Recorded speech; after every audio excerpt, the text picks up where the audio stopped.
Muito bem, gente. Vamos examinar aqui a tendência de mercado.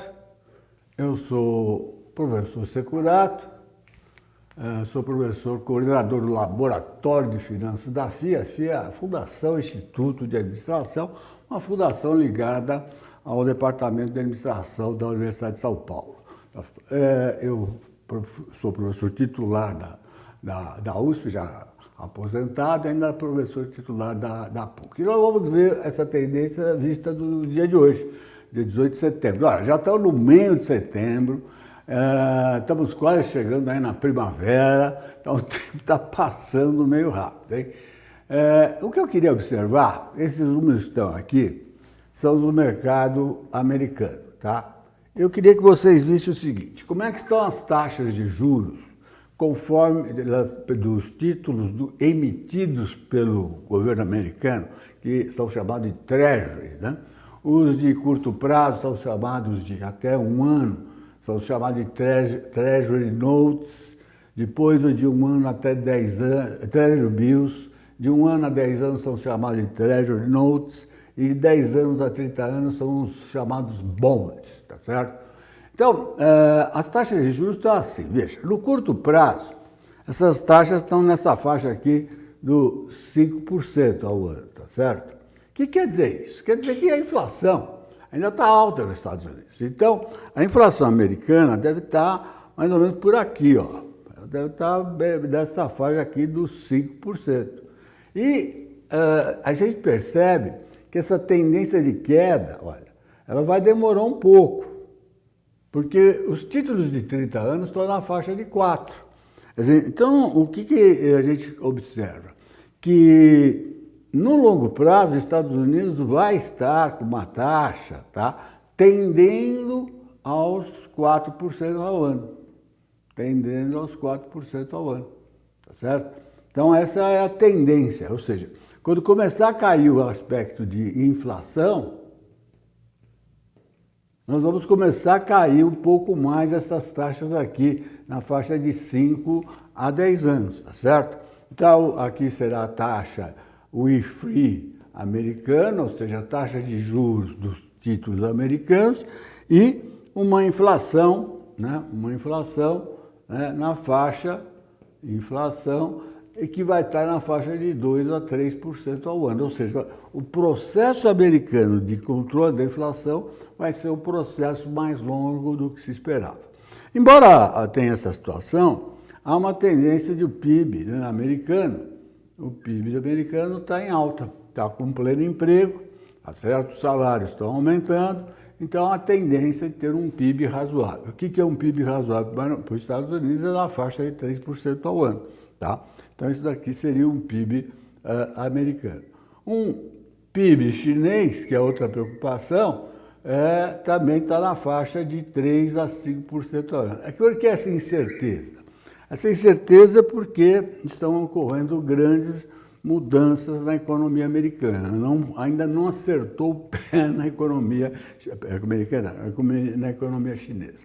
Então, esse é o panorama que a gente tem em relação ao que acontece nos Estados Unidos, que, no fundo, essa é a taxa básica do mundo. Né? A taxa dos Estados Unidos, a taxa dos treasuries, basicamente comanda toda a economia mundial. Quando a gente vem para o Brasil, né, pegamos aqui o ano de 2023, né, e o que está acontecendo no 2023? Nós estamos com uma inflação para 2023. Estão falando aí já em 4,92, já falando em 4,97. Eu vou deixar por 5% ao ano de inflação, tá? Pronto, então vamos fechar. E em 2024, vamos fechar aqui nos 4% ao ano, 4,5% ao ano. Tá? A questão nossa é a taxa Selic. Então, a nossa Selic, ela vem na praia a 13,75. Teve uma primeira reunião no Copom, ela caiu a 13,25, quer dizer, menos 0,50.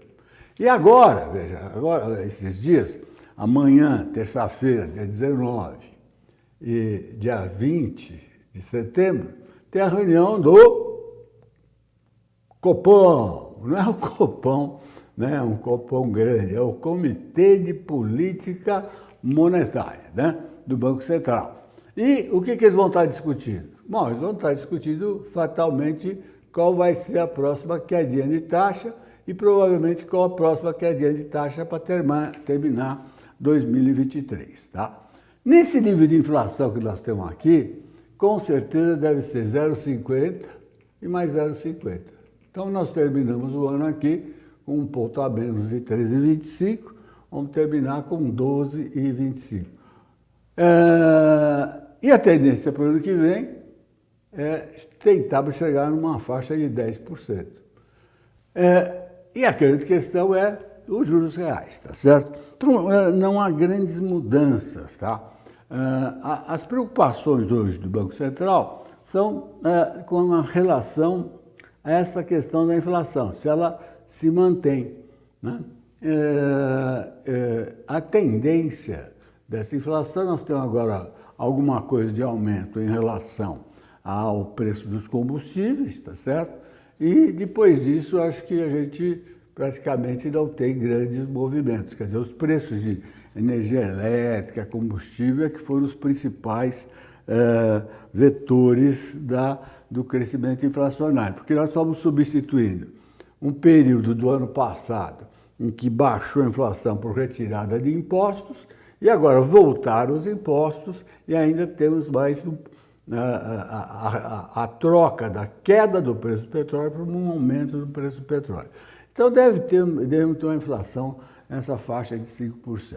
E a grande questão é o nosso PIB, né? Há uma tendência, se a gente observar, primeiro trimestre o PIB foi de 1,7 e 1,8, o segundo trimestre 0,9, quer dizer, aqui no trimestre, vou fazer a soma simples, tá? 8, 8, 16 foi de 1,7 no semestre, tá? E a pergunta é o que vai acontecer no próximo semestre, tá? Veja, se a gente subir meio e meio, é mais um. Então, daí teríamos um PIB na faixa de 3,7, tá? O que o pessoal está prevendo é que o PIB vai ser na faixa de 3%. Então, eles não estão acreditando que a gente consiga subir o meio e meio. Mas veja, aqui tem muito recurso de todo o pessoal do agronegócio. Quer dizer, nós temos uma massa de dinheiro do agronegócio. Veja, nossas reservas hoje são de 344 bi de dólares, hein? Quer dizer, é uma reserva considerada. Uma grande parte desses recursos chegaram na mão dos agricultores. E esses agricultores tendem ao quê?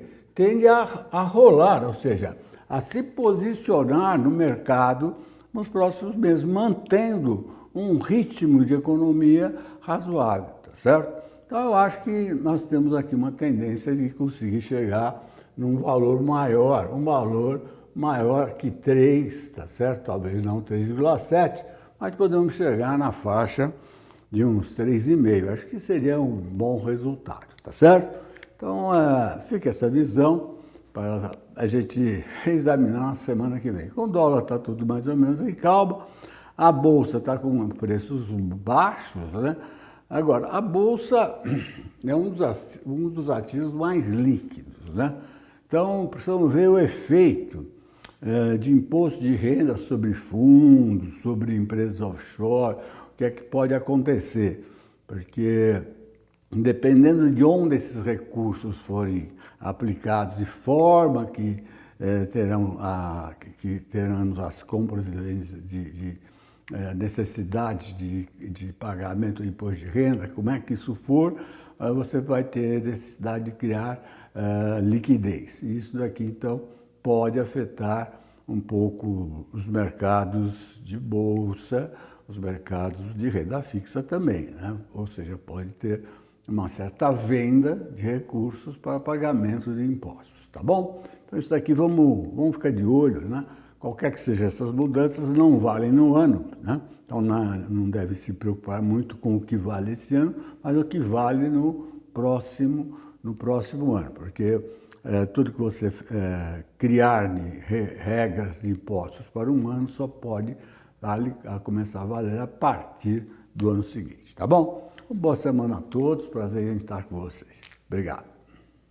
E aí, curtiu o vídeo? Então inscreva-se, dê o like para não perder nenhum dos próximos vídeos de tendência de mercado aqui no canal da FIA LabFinProvar. Tchau!